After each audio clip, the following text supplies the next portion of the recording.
1931 সালের 23শে মার্চ ভগৎ সিং এর ফাঁসি হয়।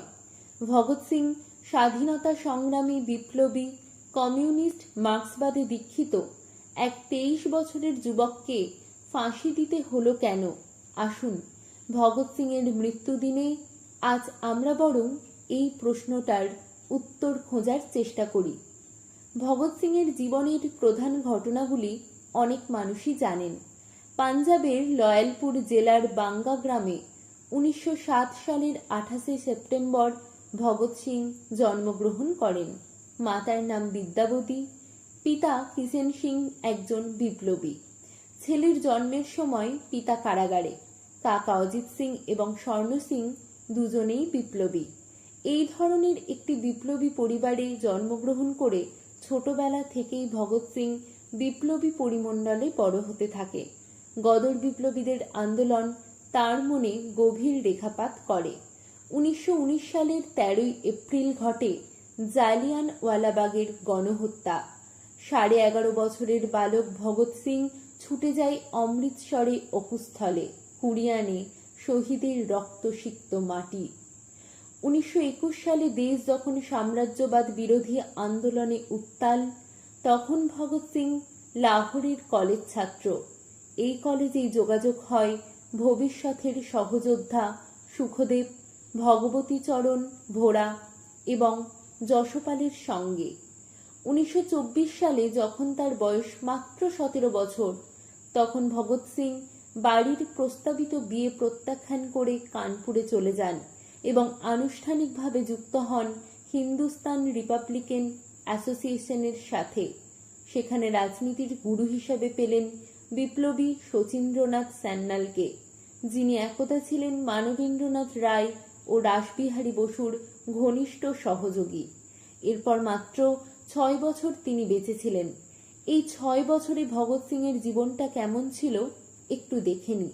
1925 সালের 9ই আগস্ট লখনৌয়ের কাছে কাকোরি রেল স্টেশনে ট্রেন ডাকাতি এবং সেই সূত্রে হিন্দুস্তান রিপাবলিকান অ্যাসোসিয়েশনের সমস্ত বিপ্লবী নেতৃত্ব ধরা পড়েন এবং হয় কারাবন্দী হন, না হয় দ্বীপান্তর হয়। অভিযুক্ত চন্দ্রশেখর আজাদ শুধু ধরা পড়লেন না।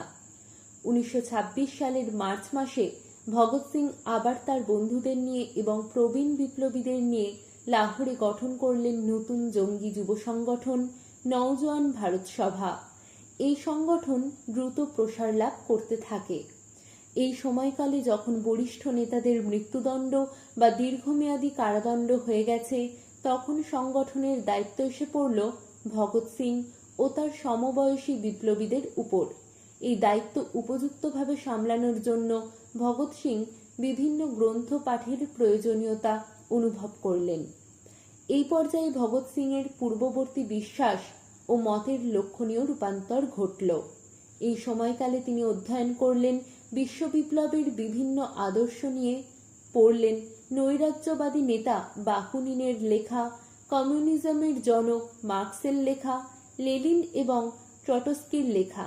ধীরে ধীরে তার চেতনা রোমাঞ্চকর হিংসাশ্রয়ী এক পথের বদলে পৌঁছে গেল জড়বাদ বা দান্দিক জড়বাদে।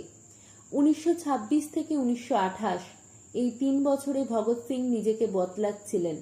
ঈশ্বর বিশ্বাসী থেকে তিনি হলেন নিরীশ্বরবাদী, ভাববাদী থেকে হলেন জড়বাদী, হিংসার পথ ছেড়ে হলেন সমাজতান্ত্রিক বিপ্লবের পথিক। 1928 সালে ভগৎ সিং একটি গুপ্ত সম্মেলন সংগঠিত করেন। তৈরি হয় হিন্দুস্তান সোশ্যালিস্ট রিপাবলিকান অ্যাসোসিয়েশন। তৈরি হল 7 সদস্যের নতুন কেন্দ্রীয় কমিটি। সেই 7 জন হলেন ভগৎ সিং, সুখদেব, বিজয় কুমার সিনহা, শিব ভার্মা, ফণীন্দ্রনাথ ঘোষ, কুন্দন লাল এবং চন্দ্রশেখর আজাদ। এরপর 1928 সালের 30শে অক্টোবর সাইমন কমিশন বিরোধী তীব্র আন্দোলন।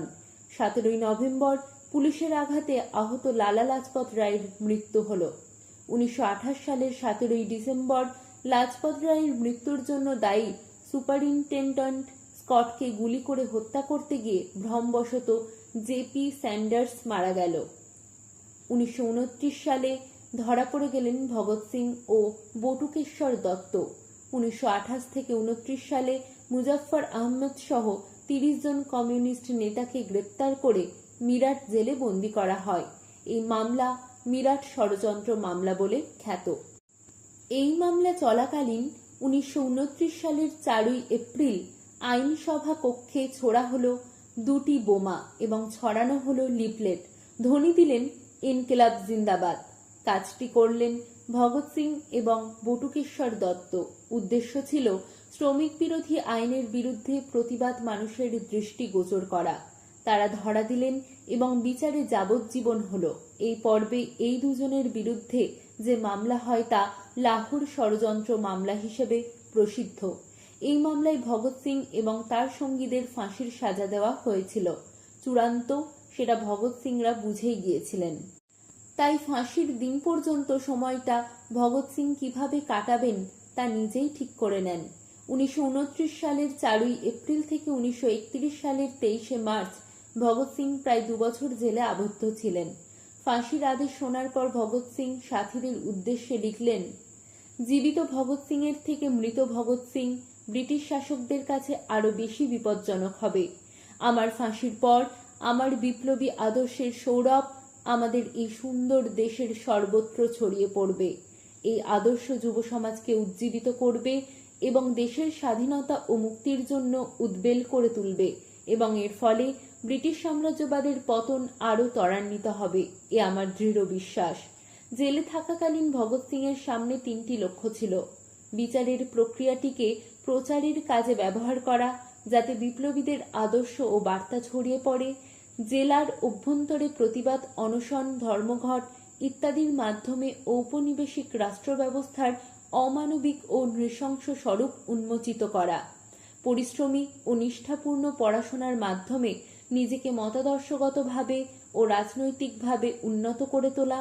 জেলে ভগৎ সিং 4টি পাণ্ডুলিপি লিখেছিলেন: সমাজতন্ত্রের ধারণা, আত্মজীবনী, ভারতের বিপ্লবী আন্দোলনের ইতিহাস, মৃত্যুর দ্বার প্রান্তে। এছাড়াও তিনি লিখেছিলেন রাষ্ট্রবিজ্ঞান বিষয়ে 304 পৃষ্ঠার একটি পুরোদস্তুর বই, যা জেল নোটবুক নামে পরিচিত। এখানে আছে 212টি নোট, তিনি যা যা পড়তেন সেই সম্পর্কিত নোট। এই নোট বই পড়ে অবাক লাগে কি বিপুল এবং বিস্তৃত ছিল তার পড়াশোনার পরিধি। ফাঁসি নিশ্চিত জেনেও ভগৎ সিং ও তার সহযোদ্ধারা জেলে বসেই জনজাগরণের প্রচেষ্টা চালিয়ে গেছেন। ভারতের মানুষের ভবিষ্যতের কথা চিন্তা করে বিপ্লবী কর্মসূচির খসড়াও ভগৎ সিং তৈরি করেছেন।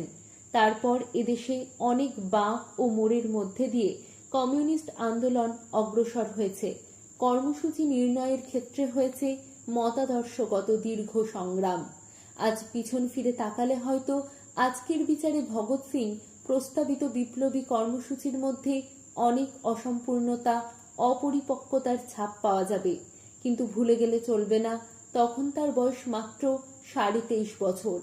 সে যুগে মার্ক্সবাদী বইয়ের অপ্রতুলতা সত্ত্বেও জেলখানায় বসে একজন ফাঁসির আসামির পক্ষে এরকম কর্মসূচির খসড়া তৈরি করা ভগৎ সিং এর বিস্ময়কর বিপ্লবী চেতনার সাক্ষ্য বহন করে।